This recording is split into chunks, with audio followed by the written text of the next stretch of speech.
Hi everybody, welcome to Studio C. Just another quick baking or cooking dinner video for you. I am actually going to turn this soup that I had the other day for stomach healing, this beef bouillon bone broth that I added like cabbage and other cauliflower and onions and things too. And I'm going to make it into a sort of a mock steak Diane sauce for my cowboy grillers from Harmons.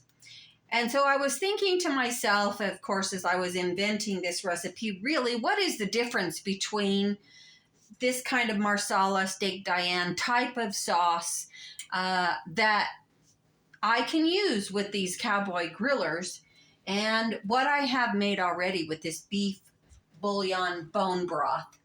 And really, essentially, there's only a couple of basic ingredients that are the difference. One of those being the onions, of course, which I've already added to save time. Y'all know that I added the onion to the previous recipe here. And so it's got a little cauliflower, it's got a little onion, it's got a little squash and other kinds of things to it.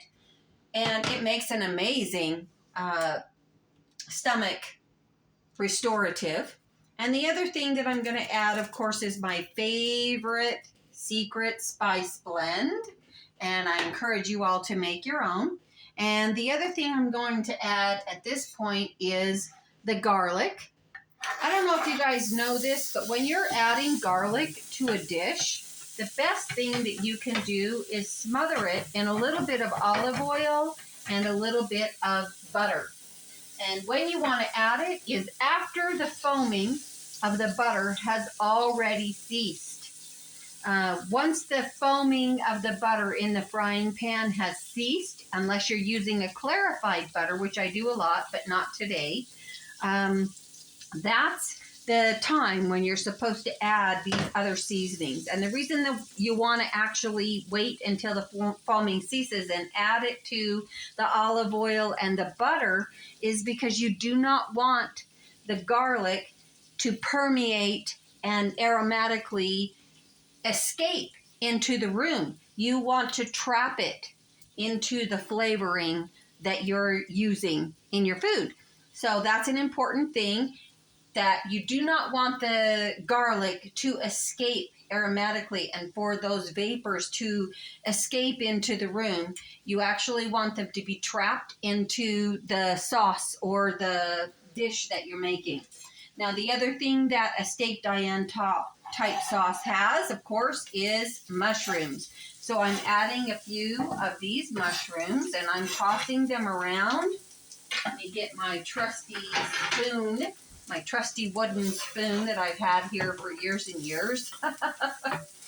My daughter told me the other day, "Ooh, that's so gross." And I said, "No, I clean my spoon. I sterilize it all the time. When they get old, I replace them. But seriously, if you're keeping it clean and keeping it sterilized, there's no reason why you can't enjoy a good wooden spoon to cook with." So basically I'm making this little mushroom, garlic saute here with the olive oil and the butter. Give it just a second to heat up the mushrooms, right? We don't want them to go soft and we don't want them to be fried. The garlic has already had a minute to really heat up without getting browned or crisped.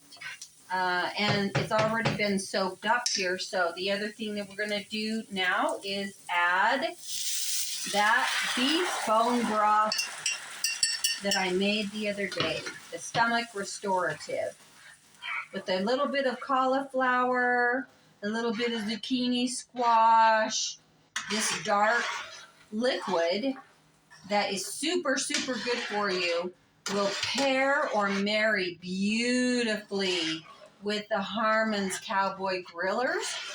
And because of the starchy foods that I've added into this, it will thicken up beautifully. So I'm going to add that into the mushrooms and the garlic.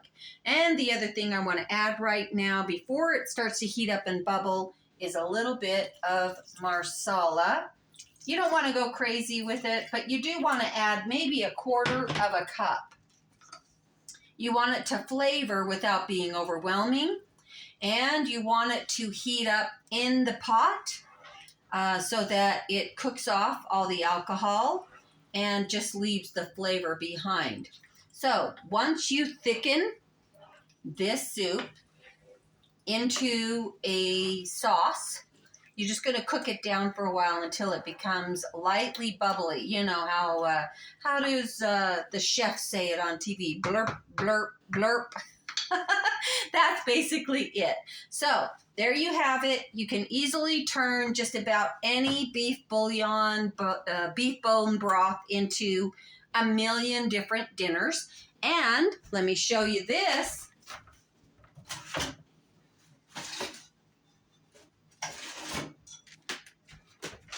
Had to go to the other section of the kitchen to get it. This is the cowboy grillers from Harmons. They're absolutely amazing. So simple. Dinner is served in half an hour with this. They are pork stuffed, I don't know what you'd call them, bacon wrapped pork stuffed stuffing. That's basically all they are.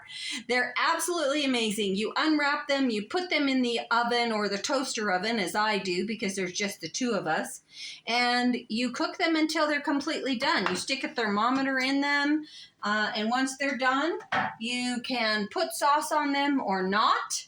But let me get this thing all lined up here.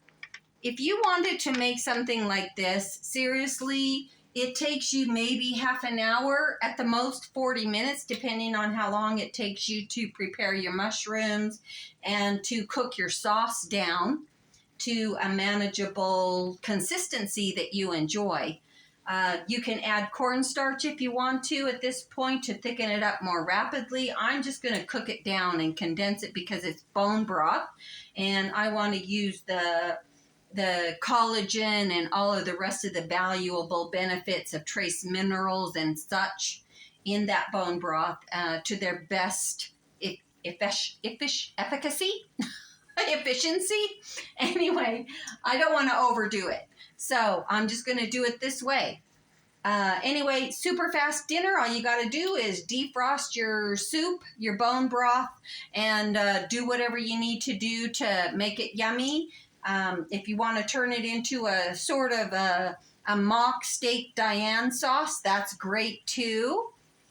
Once it starts to bubble and cook, you want to turn it down to a low simmer so that you can just leave it there until it's at the consistency that you want it to be, and then pour it right over the top of your cowboy grillers or whatever you're covering. You can do pork chops or whatever. There's a million different things. Now, also another thing don't be afraid to do is that if you wanted to, which is what I'm going to do, put your cowboy grillers, your pork chops, whatever it is that you're going to serve as your meat entree down into this sauce and then cover it with the sauce that you're making. That is an awesome idea. These are toasted. They've been cooked all the way through. I've temped them. And so now as my sauce cooks down, I'm actually going to cook these cowboy grillers. And they're the most amazing meal in one. Easy to clean up. Easy to cook. I'm going to put them down in this gravy. And as the sauce cooks down and thickens, I'm just going to pour these over the top. This sauce over the top, and let me tell you, absolutely amazing. Hope you guys enjoyed that recipe, that super quick hack. Some other people make it good. You make it better by doing whatever you want to. Be inventive and be brave and try new things. Sometimes it works, and it works out amazing. And through effort and a little bit of thought and ingenuity, you can make something truly your own Every once in a while, you'll have something that doesn't work out that great. We've all had that happen before. But this one is a tried and true effort.